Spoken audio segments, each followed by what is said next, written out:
কি বলতে চান এইচএসসি শিক্ষার্থীদের এই আন্দোলন? কিছু বলার নাই, ওরা আতকা শক্ত টিকটক আর ওদের নিয়ে কিছু বলার আছে?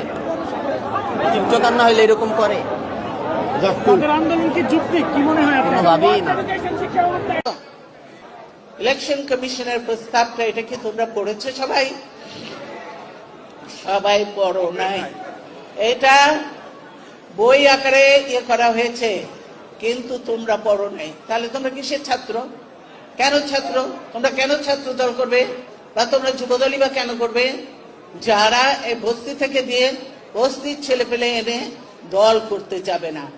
সংখ্যা আমি দেখতে চাই না, আমি দেখতে চাই ভালো ভালো মেরিট দেখতে চাই। আমি সেখানে যে যোগ্য উপযুক্ত ছেলে পেলে আছে কিনা, আমি সেটাই বলেছি।